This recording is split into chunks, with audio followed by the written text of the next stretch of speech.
Our first film on the list is Saving Private Ryan, which came out on July 24th in 1998. Directed by Steven Spielberg and written by Robert Rodat, the film stars Tom Hanks, Matt Damon, Tom Sizemore, and Edward Burns. The film grossed $482 million on a budget of $70 million. After escaping the horror that was the D-Day invasion, Captain Miller and his men embark on a dangerous mission behind enemy lines. They are there to find Private Ryan, as his three brothers had all been killed in action. These men are forced to answer the question, why are we risking all of our lives just to save one? Saving Private Ryan is an incredibly powerful film. Every time you watch it, you just take something new from it. It's probably the most accurate and realistic war movie ever made, according to historians and World War II vets. Although, of course, it's Hollywood eyes. It's not a documentary. They're telling a story, so between historians and survivors, aside from that, very accurate. And there was an actual case of a woman who had reportedly lost 4 sons in war during the Civil War, and a friend of hers wrote a letter to Abraham Lincoln, who sent condolences to her, a personalized letter to her. So there has been instances similar to this storyline, so it's not so far-fetched. And in terms of the film itself, I think it is easily one of the most definitive World War II films in history. And Spielberg, being the master filmmaker he has crafted masterpieces in all sorts of genres, whether it be sci-fi, war, action, adventure, horror. So I think he has such a range as a filmmaker that it doesn't matter what genre he's doing. He helps define each genre with his own films. And his skill, just in terms of World War II, which is a category and a subject he's very fascinated in, clearly he does it in different types of genres. So, like, obviously Schindler's List, it's a very dark look at the concentration camps during World War II. And then with Saving Private Ryan, we get the actual war and what that was like. But then he has other instances in other films, like Indiana Jones, obviously, where he's more playful with World War II, and obviously that rivalry between Indiana Jones and the Nazis in there. So he attacks this subject, obviously because it's a very common, popular subject to make a story about, with so many different points of view, that obviously it's because he has such wide range, like you just said, as a filmmaker. Yeah, and I think with this film, he brought something we had never seen before, which is the visual aesthetic of Saving Private Ryan, where obviously they shot mostly handheld. They also threw the shutter up to make it more crisp and sharper images. Spielberg based his vision for this film upon real documentary footage of World War II and World War I. And filmmakers like the great John Ford, who ended up making a ton of great films, he actually made documentaries about the famous battles of World War II. And what Spielberg found when he watched the footage in this is that the cameramen during these battles, they would often stay low. The cameras would shake whenever there was an explosion near them. And so he based the camera techniques in this film upon the documentary and footage from these documentaries about each battle. And that's why the film feels so authentic, because he based it upon the real footage that those men captured. And one of my favorite parts about this cinematography-wise is the opening Omaha battle, the beach scene, which is 24 minutes long of just straight mayhem and battle. He didn't storyboard that entire sequence at all, so they went into it with spontaneity, and the actions of those scenes and whatever was going on at the battle, that dictated where the camera would be looking, where the camera would be placed. So it's really interesting how he created this realistic environment for the audience to make you feel what it's really like in that battle. And obviously that battle is the highlight of the film, and actually they spent the majority of the production filming this battle scene. They spent 25 days filming just the Omaha beach scene, and the entire shoot of the film was 56 days. So they spent more time on this than anything. They also spent $11 million to produce the Omaha beach scene alone, because there's so many extras, so much production design involved, so many pyrotechnics. So it was making a film in its own, making this Omaha beach scene. And I think that a lot of people, if they think about the scene, obviously it's very chaotic. The way he filmed his handheld is very shaky.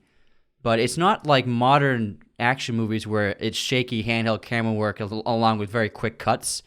Spielberg actually only used 200 shots throughout this entire sequence, which is 24 minutes long. Therefore, the average shot lasts 7 seconds. And you might not think that that's true, but if you watch it again, and you'll notice that rather than editing, Spielberg does what he always does as a master blocker, where he puts the camera in different angles to create different shots for each take. And so he'll have the camera start out on the actor's face, and then he'll pan and tilt to show different aspects of the scene, and then he'll set up 5 different shots with each take. And so, yes, the sequence is very chaotic and handheld and all over the place, but his ability to tell a story without editing so much helps you stay aware and helps you process what's going on. So you're not lost by 1,000 edits. So he wisely shoots handheld but uses long takes. And 7 seconds might not seem like a long take, but it actually really is when you're talking about the average film. 7 seconds is a long take. Even for a dialogue scene, 7 seconds per shot is pretty long. So just a little background and history of this scene in the setting of this movie. On June 6, 1944 is D-Day, where the Allied forces of Britain, America, Canada, and France attacked German forces on the coast of Normandy, France, with a huge force of over 150,000 soldiers. The Allies attacked and gained a victory that became the turning point for World War II. A little over 4,500 Allied troops were confirmed killed, 9,000 were injured or missing. Between 4,000 and 9,000 Germans were killed just on this one day. And so what happened were there were multiple beaches that were hit on the same day, on the same point. Each beach was uniquely dangerous. There were about 2.9% fatalities for Utah, 10.8% of those at Omaha died, 4.1% on Gold, 5.8% on Juneau, and 4.5% on Sword. So there's a pretty Are those all beaches? Those are the beaches and the probability of death for Allied troops. And I believe Americans had the highest fatality rate of all Allied troops. And D-Day lasted 2.5 months and resulted in roughly 250,000 casualties on both sides. And this particular day, the storming of Normandy, it was pretty much the worst circumstances you can put yourself in warfare in terms of the Allied side of the war, because the Allied forces had to traverse from water onto a beach on foot while being fired upon by heavily fortified machine guns from a raised platform. So it's probably the worst situation you can find yourself in a battle, but it was the only way that the Allied forces could ever breach Normandy. Well, it's that this is our good, bad, and worst idea, and this is probably what we have to do to be able to secure this position to at least make a dent in this war. Yeah, it was the only way to break through that part of Western Europe was to attack Normandy and try to break through. And the only way to break through was to keep moving forward. And the only way to keep moving forward was put your head down and just run across the beach. This episode of Raiders of the Lost podcast is also brought to you by Manscaped, the leaders in men's below-the-waist grooming. Manscaped offers precision-engineered tools for your comfort, obsesses over their technology developments to provide you the best tools for your grooming experience. And right now is a great time to get your holiday gifts from Manscaped.com for the men in your life, whether you got brothers, a husband, boyfriend. This is the best present you could ever get a guy, I swear to God. Use coupon code Raiders of the Lost at checkout right now. They have a 25% off sale running through Black Friday to Cyber Monday. For 25% off your entire order and free shipping at checkout, use Raiders of the Lost coupon code. And they just released their Performance Package 3.0. So again, 25% off your entire order and free shipping. Coupon code Raiders of the Lost at checkout. And Spielberg wants to make you feel like those soldiers. He wants to make you feel disoriented. He wants to make you feel terrified. Obviously, we're going from water, like you just said, and he shows soldiers just drowning underneath the boats that they're being hauled into on. They're being drowned and held down by the weight of all their gear. Some men are even being shot before they even leave the boats, before the boats even touch sand. It's just bloodshed everywhere. There are people with their limbs being blown off, and even when Miller, played by Tom Hanks, he loses consciousness or vision for a little bit, and we kind of have that ringing in our ears, and again, the disorientation, because he wants you to feel like you're on that beach with these men and you're going through what they're going through, which is why it's not perfectly filmed. It's not perfectly executed like that on purpose. It's purposely those shaky cam shots. You don't know what's going to happen. It's kind of like the opening scene for Gladiator. Yeah, and Spielberg actually even told his cameramen, he would shoot with a few cameras at a time during each take, and he told his cameramen to be spontaneous with what they captured, because he wanted it to feel spontaneous and unpredictable like it was on the beach. Like if you landed there, you didn't know what was going to happen. And the production of the scene alone involved 1,000 extras, some of whom were already members of the Irish Army Reserve, so they had experience.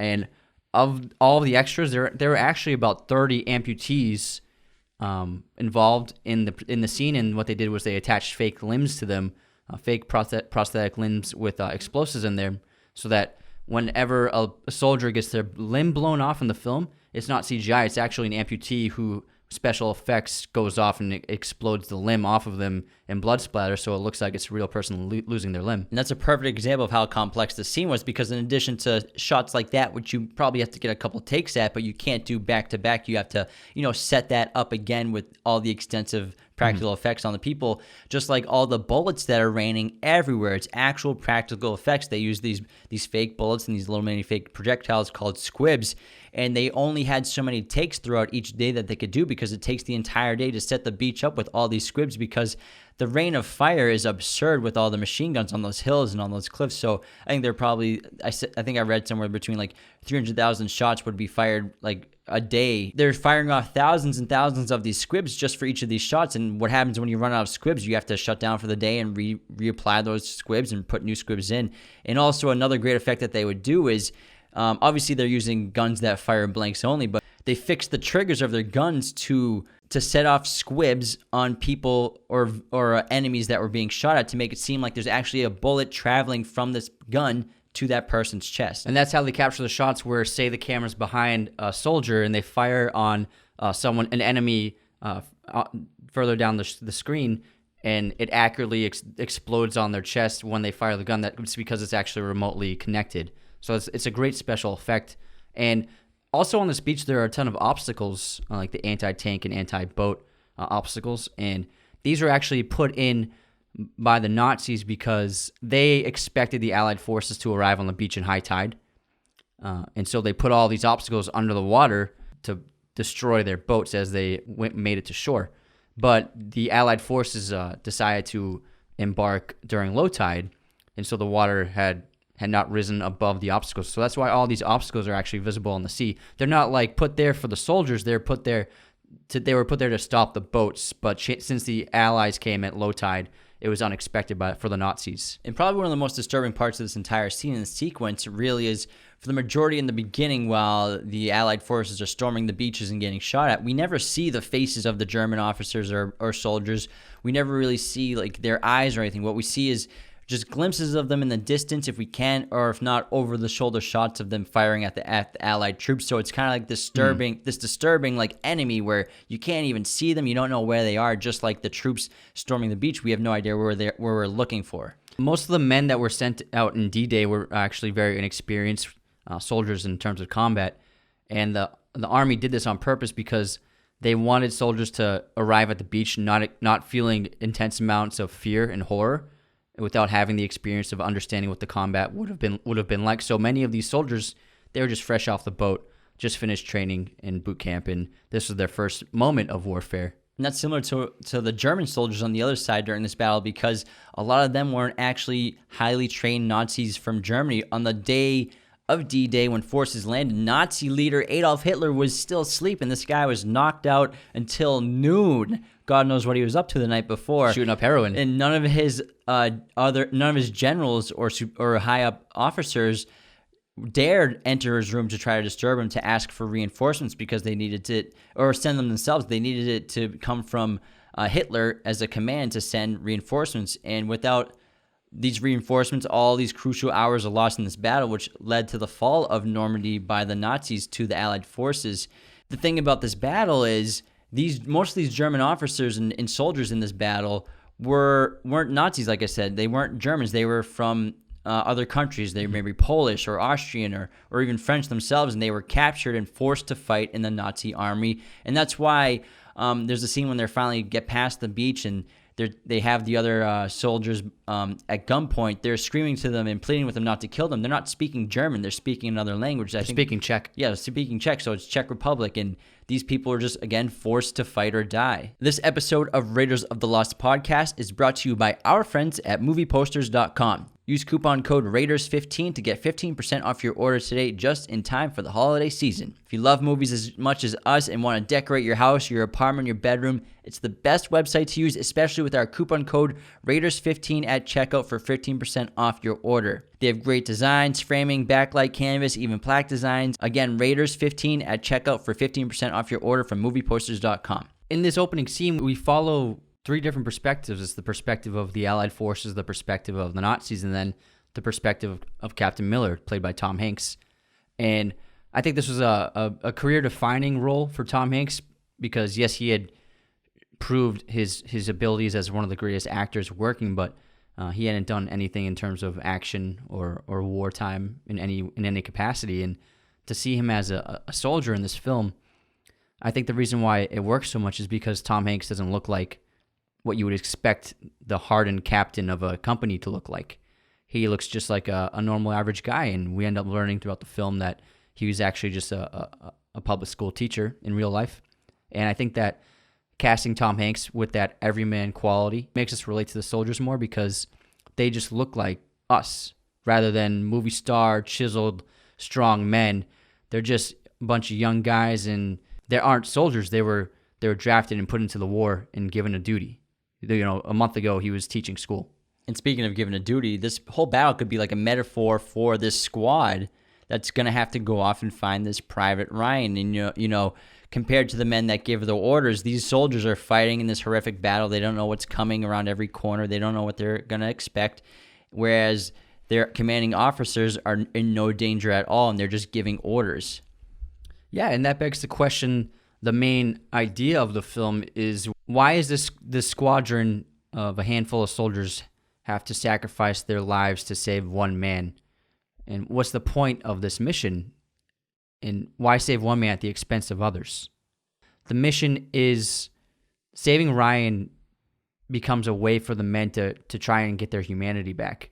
Yeah, because I think Sergeant Horvath, played by Tom Sizemore, in the film, he says something like, maybe saving Private Ryan might be the only good thing that they do while they're in this war, and that's the only thing they do that's worth good in the god-awful shitty mess that they're in. So, yes, and from their perspective, saving Private Ryan can get their humanity back, but also it seems like a genuine sentiment to his mother and their family, but really the Army in the United States government is doing it more for propaganda reasons. They really want to... It's a publicity move. Yeah, it's a publicity move. They want to be able to put a face on this war, to humanize it, to boost morale, and what better way to do it than this horrific story of this family and this mother who's lost so many sons to this war, but also you get this poster child for the war at the same time.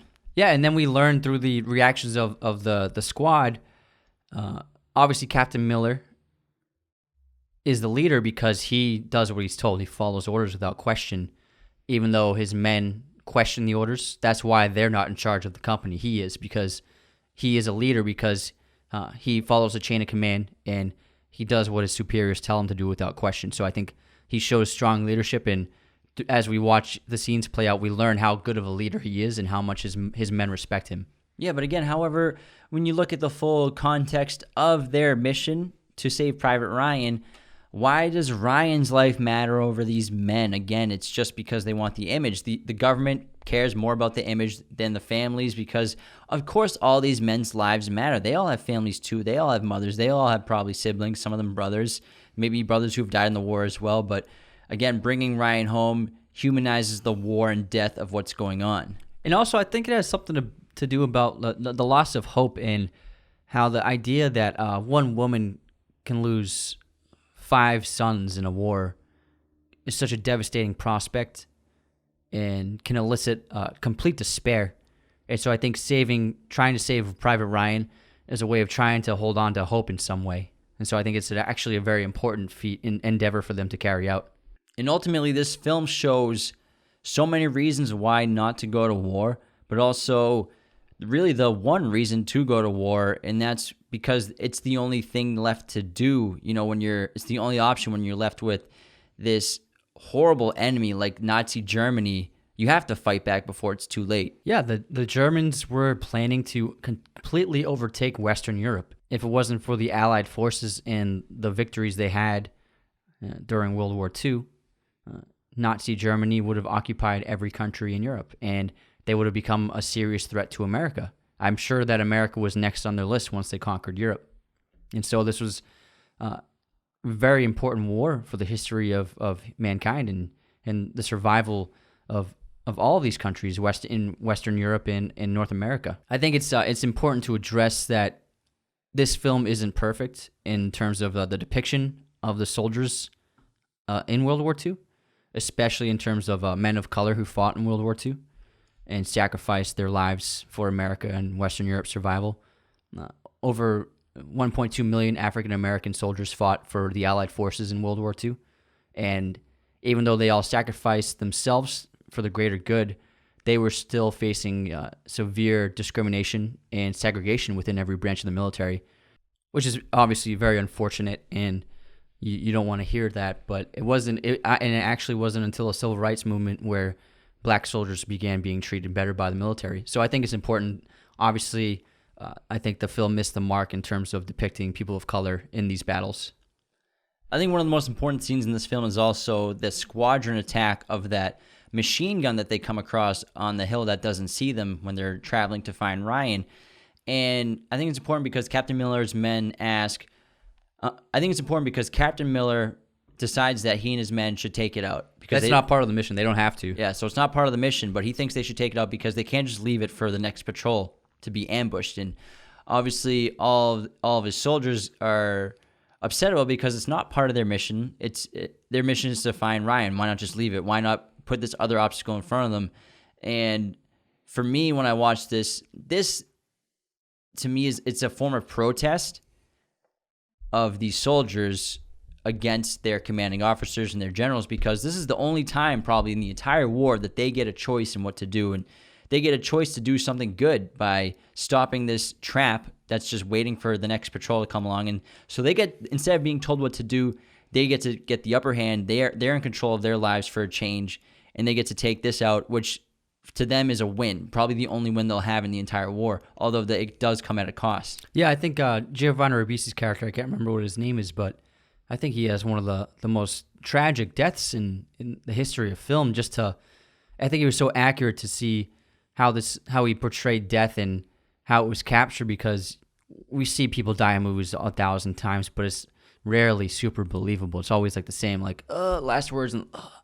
But with Ribisi, he did such a good job of portraying the fear of death.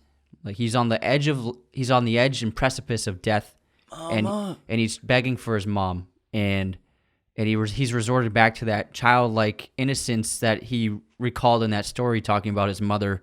When she came home, he would pretend he was sleeping, and he regretted doing that. And you really connect with the character when he begins begging for, not begging for his life, but he's begging to see his mom again. And he's frightened like a little child, and I think that it's one of the most moving deaths in the history of film. And the scene also has a very important moment for later on, where they capture one of the Nazis. They have him blindfolded, and Corporal Upham, who's the translator, he's like the very cowardly, weak man who's not supposed to be there. He's a new part of the company. Yeah, he's not meant for war. He's like chatting him up because he's a good person, and he sees the best in everybody, which is also a character flaw. Yeah, he convinces them that they should let him go and spare him and show him mercy, which again, is it worth showing? They do show humanity by giving this man mercy, but to what extent? Because this man later comes back to kill one of their own and attack their own. And so this man is responsible later on for killing another character with that intense, slow stabbing scene in the final climax of the movie. He also kills Miller at the end. He causes the fatal wound. And then, look at that on a massive scale. Is it worth showing mercy to a hostile and dangerous country only for them to cause more death and destroy another country later? So this is kind of like that dilemma and conundrum that a lot of countries go through when they're contemplating war, hesitating to go to war, or end up choosing to go to war. And war puts difficult decisions on the lives and minds of people, and I think that nobody can prepare themselves fully for encountering these kinds of situations. And I think that Spielberg did a great job of depicting death, not just in that scene, but also in the scene where Carpazzo, Vin Diesel's character, is killed by the sniper, where once again a character is trying to do something morally right by taking the girl from the family in order to bring her to safety. And even though Captain Miller's telling him not to, Carpazzo is reminded by his own niece when he sees the girl, so he wants to just do what's best for her and protect her, and doing this thing that is obviously morally right and sound, it leads to his own death. So in times of war, you kind of have to become morally ambiguous, and you have to set aside feelings and emotions you might have, and you have to follow orders strictly, or it could mean your life, because nobody saw his death coming and it just snuck up on everyone. And then they find Private Ryan, who refuses to go home and decides that he wants to stay and fight with his fellow men and his soldiers. And the ironic thing about casting Matt Damon in this role is that Spielberg wanted like a all-American looking guy who's young. He's an actor, but not really well known. And then ironically, overnight, Matt Damon, before this film came out, shot to stardom with Good Will Hunting winning Best Screenplay and being such a critically acclaimed film. So he ended up being one of the major draws to the movie. And Matt's great in this movie, obviously. But I mean, what must be going through this guy's head as a character, where he never wanted his brothers to die. He never wanted to go to war, but he also didn't want anyone to come and rescue him, and maybe not think that he was worthy to be there and stand alongside his fellow soldiers in his squad. Yeah, and he showed great character in terms of compared to when they told the wrong Private Ryan before this about the death of the brothers. That Ryan just broke down in tears and became like a pool of tragedy and despair. Whereas when this Ryan is told, obviously he's emotionally devastated, but he still has strong character and is able to overcome the news.